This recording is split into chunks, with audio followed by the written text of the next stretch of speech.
And people often think that capitalism is just a system of markets and businesses and trade, this kind of innocent version of what capitalism is. This is fundamentally not true. Markets and businesses and trade pre-existed capitalism for thousands of years and taken many different forms. What makes capitalism distinctive is that it is an economic system where production is organized around maximizing profit. So from its very founding, capitalism has always required some kind of outside, a periphery, from where it can obtain cheap labor and resources on a massive scale and suppress any rebellions with impunity and externalize the costs. That's basically the model that capitalism in the West depends on, and anything that threatens that arrangement is responded to typically with violence. Today it's Palestine, Iran, and Lebanon, and also Venezuela and Cuba. Previously, of course, it was Vietnam and Laos and North Korea. It's a never-ending process of brutal Western intervention and invasion, and if we understand that the underlying structural driver is the imperatives of capital accumulation in the core, which requires interventions against sovereign-seeking states and the global south, then I think we have to understand that the ultimate solution to this is, of course, to transition to a post-capitalist economy. This is imperative.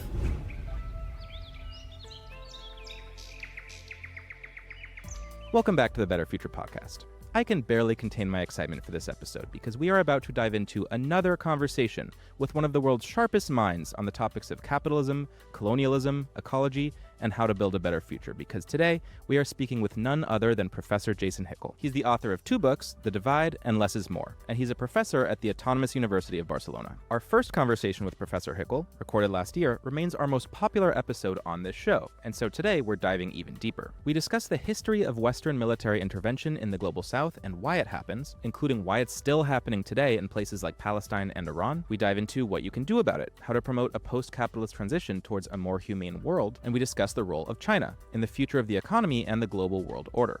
This is a long conversation, and it's packed with insight, so buckle up. And before we dive in, a brief request for your support. Better Future is an independent podcast and media channel. So if you enjoy conversations like this one and think this work is important, please consider becoming a paid subscriber. It's super easy. Just find us on Substack where you can subscribe and get some pretty cool member benefits as well. There's a link in the episode description. Okay, without further ado, our second conversation with Professor Jason Hickel. Let's get into it. Jason. Nice to see you. Good to see you again. Thanks, yeah. A lot has happened since we last talked. Too much. Yeah, too much has happened. I mean, just to name a few things. The USA attacked Venezuela, removed President Maduro. The US and Israel started bombing Iran. Israel invaded southern Lebanon. Much else has happened, but these are a few of the highlights. I wonder if I can get your quick take on just like what's happening. We talked a lot last time about capitalist imperialism. Is this capitalist imperialism in action? Yeah, I think definitely so. It's interesting to see what's happening because this just represents the just wild impunity of the imperialist states, right? For the U.S. and its allies to be able to do this without any very substantial condemnation from international institutions, et cetera, is just completely wild. Yeah. Just flagrant violations of international law with zero consequences. I mean, it's crazy because we simply cannot continue to live in a world that's like this, right? Where there's just complete disregard by the most powerful states in the world of things like basic human rights and international law. Yeah. And so this enrages people, but I think that it's also important to understand that this effectively is an expression, a symptom of a deeper pattern, and that pattern is capitalist imperialism. The states that are being targeted here are geopolitically sensitive in the sense that they're sovereign. They tend to be they're sovereign-seeking states, right? Iran, Venezuela, Cuba is being strangled right now by U.S. sanctions, and an invasion is likely around the corner. So what do these states have in common? I mean, it's similar to Libya or Syria or previously Vietnam or Indonesia or Ghana, whatever it might be. States that are trying to establish some kind of sovereign economic development path, and the Western states intervene to prevent that and get them back into line. And the reason they do that, of course, is because of the core principle of capitalism, which is that growth and capital accumulation in the core states, Western Europe, the USA, Australia, New Zealand, Japan, et cetera, relies very heavily on appropriation of cheap labor and cheap resources from the global south, and has done for the past 500 years of capitalist history. And so when global south countries pursue a path of sovereign economic development, what that means is that they're using their resources and their labor more to produce and consume for themselves for other regions in the south. And that makes their resources and labor less cheaply available for capital in the core, and this produces very severe crises for Western capitalists. And so they are constantly intervening around the world as much as possible to intervene to stop that kind of process from occurring. And so there's a pattern to this. This is not because these states are uniquely evil or something like that. We're taught to believe they're evil because they have to be targeted in order to maintain this, the broader contours of the imperial arrangement. Yeah. And so I think it's important to understand those underlying structural drivers of the problem. In terms of Lebanon in particular, I mean, Lebanon is being targeted by Israel because Israel effectively wants hegemony in West Asia, right? They want to remove any possible resistance to the expansion of Israel in West Asia. And then the question becomes, why are the Western states so intent on supporting Israel in this effort? I think it's important to understand the history of U.S. support for Israel. So basically, the U.S. started taking an interest in Israel in the 1960s.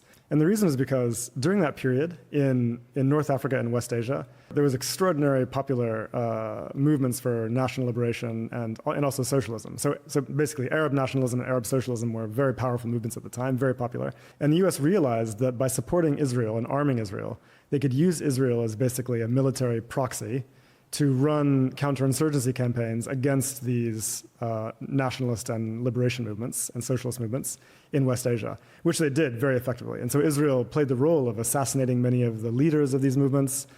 Israel would repeatedly bomb the Arab states and force them to divert their resources into defense buildup rather than into sovereign industrial capacity. And so maintained perpetual instability in the region, preventing the rise of strong nationalist or socialist states. And the U.S. was very clear about their interest in using Israel for this purpose. And this is one reason why the U.S. has tried to maintain support for Israel, because this is an extremely valuable asset militarily in West Asia. And so the whole idea that they support Israel for this or that other reason. It's the only democracy in the Middle East, they like to say. They like to say, is that's crazy. Is all just cover. Yeah. Right? I mean, they don't care about democracy at all, right? In most of the regions of the Middle East, they've made every effort to prevent the rise to power of democratic governments that are sovereign-seeking. They're happy to reject democracy if it's in their material interest to do so. And all the liberal values that seem to be at the heart of American liberalism don't really apply to Israel. Yeah, correct. Yeah. I mean, Israel is an apartheid regime. It's an apartheid regime. This idea that Israel is some kind of liberal bastion of human rights and democracy is just absolutely extraordinary bullshit. I mean, the Palestinian population, which is under the control of the Israeli regime, do not get to vote over the entity that controls them. That is literally apartheid. We're literally in an Orwellian nightmare where we're pummeled with this idea that Israel is a democracy when exactly the opposite is true, and any rational observer can see that fact with their own eyes. That's the reality we live in.